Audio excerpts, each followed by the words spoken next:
Hey everybody, welcome back. Most people dump on Star Trek's third season. Slash budgets, questionable, or what appears as silly storylines. And in this episode in particular, it seems as if, they're chewing on the scenery. And that is, and the children shall lead. It usually gets laughed off as one of the most ridiculous storylines, right up there with the Eden episode and Spock's brain. You've got a glittery angel, glittery angel robes, kids fist pumping in unison, and going back to that glittery angel robe, glowing cloud that looks like someone spilled antifreeze on a lava lamp. All right, so keep laughing. I mean, we've all done it for decades. I remember watching this when I was a kid and thinking, well, anyway, here we are nearly 60 years later, and this episode isn't camp any longer. It's a crime scene photo of our present world. Rewatch this episode, especially when the Triacus researchers' logs are being played. The adults on Starn's expedition, they're not evil. They're just busy, endlessly busy. They're doing important research. I mean, there was a previous civilization that they're excavating and discovering. The logs, the scientific breakthroughs, it all is, keeping their focus, and the kids feel it. The kids feel it enough that they believe that they're not wanted. That if they could, if they were mature enough, they might think of themselves as background noise. Tommy Starnes tells, we make up our own games. And that's to be interpreted as the adults don't get involved with the kids anymore. That's not entirely true, as you're going to find out. They're physically fed, physically safe, but the kids feel that they're emotionally starving. In their mind, they're already orphans long before anyone dies. All right, enter Kirk, Spock, and McCoy transporting down to Triacus. And they discover, as the camera goes overhead and gives us a top down view, all of the adults, they're dead. The three examine the bodies, and soon after, the children come rushing out, giggling, laughing, playing, oblivious to their parents' demise. Horror media loves to give a name for the evil. Salt vampire, Mugato, neuroparasites, Landru, Reject. Even when the monster is intangible, we get a label we can hang the blame on. Remember Kirk and Garavik taking the container of red blood cells that was rigged to explode? Yeah, the little cloud that they destroyed. And this is done so that the hero can shoot it. They can close the rift, reverse the polarity, and cut to the end of the episode. Unfortunately, real life almost never gives us that luxury. There's no single glowing cloud we can banish with a slideshow of family photos. There's just a slow, quiet erosion of attention, and then something else moves in. Something dark, sinister, and insidious. It's been lurking in a cave for all of this time, waiting and waiting. The parents began to notice it. Here's the excerpt from Mr. Starnes' log demonstrating. At first, I attributed it to the usual case of nerves associated with any new project. However, I found that the rest of my associates are also bothered by these anxieties. And just as with Starnes' log entry, where it's something intangible that they can't quite name, that they can't quite see or identify, in our own world, we're seeing more and more reports similar to what came out of Chicago in mid-November 2025. And yet we still pretend we're shocked when these headlines are, happen. A swarm of children, preteen, what appears to be preteen children, surround a pregnant woman and her toddlers as they're leaving what's presumed to be a school. After the taunting, the verbal taunting, they finally start laying hands. They begin to shove, kick, punch, and the woman drops to the ground. Her children are crying. She curls up, protecting herself and her unborn child. Who's recording? Is it another adult who's just doing it for clickbait? Is it another child? No alien parasite made them do it. No Gorgon apparition in a sparkly robe. Just a generation of kids who learned somewhere that empathy is weakness and violence is content. The causes aren't mysterious, they're mundane. Some parents work 3 jobs and collapse on the couch at 2 a.m.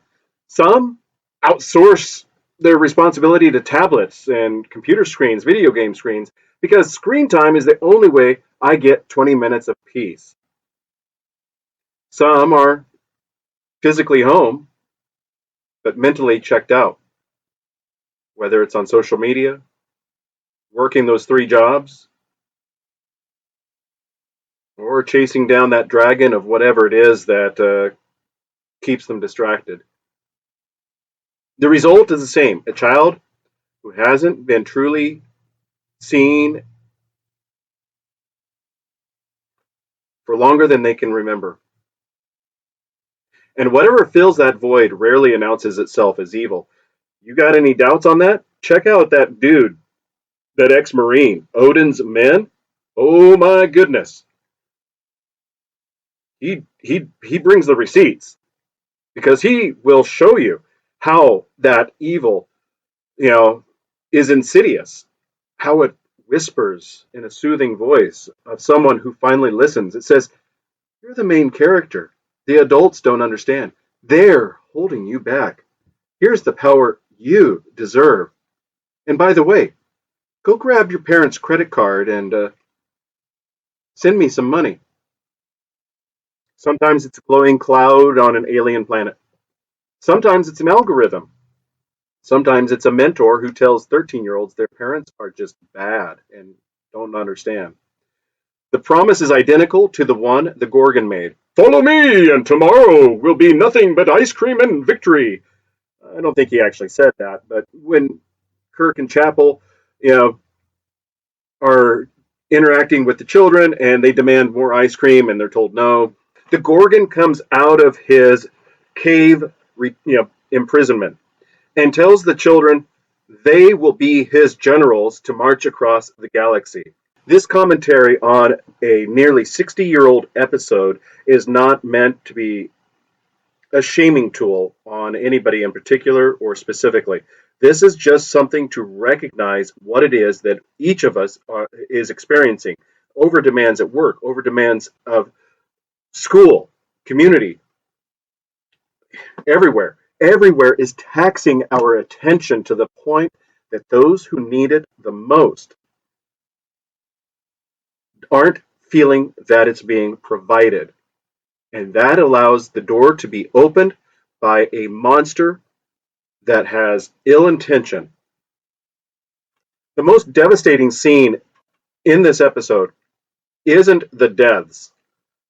It's the last few minutes of the episode itself when Kirk has Spock play back some of the log records, and the children watch it. So here we go with that.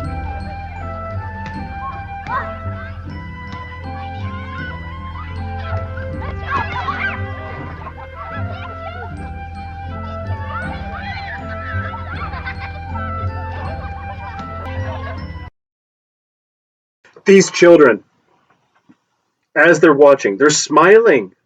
They're remembering the good times. They're recognizing, no, they weren't ignored. They weren't abandoned. They did have good times, but their parents still had to do the work that they were assigned. And it's then that they begin the revelation of what is it we have done. Those in this universe who would do whatever it took to make certain we were taken care of, we destroyed. That revelation, one by one, they go from smiling to heartbreak, crying, tears running down their cheeks. There's no reset button. In real life, this is something that would carry with someone for the rest of their life. Going back to the incident in Chicago, some of these children maybe are beginning to feel it, that first cold wave of, what did I just do? Some may not feel it for years. They're never going to unfeel it. We don't need an insidious, amorphous alien, to coax our children to do evil. Our society, our individual responsibility has done that well enough with being distracted. Star Trek's first two seasons gave us Greek gods and genetically modified superhumans, alien warlike creatures, and aristocratic, arrogant nobility as enemies. Season 3, when the budget was broke and they knew that they were limping along to the end of the series, stripped away those established villains and showed us the scariest one of all, us, our humanity, and what it is when it goes wrong. And in this case, our distractions, our priorities, our slow, quiet abandonment of the people who need us most. Kirk doesn't need a phaser to take out the Gorgon. He needed compassion. The parents found out too late what was going on and didn't have time to undo the damage. Kirk and Spock, McCoy, they had the logs to go off of and were able to recognize it, and build from there. So they're able to defeat it by doing the one thing the parents on Triacus couldn't do. He makes the children look that evil in the eye and refuse to let them look away from it. There's that old trite saying, it's better the ugly truth than a beautiful lie. Season 3 wasn't bad. It was looking straight at us. For nearly 60 years, it's been looking straight at us. And we're still not looking back. Because some warnings only look silly until that point in time that they come true.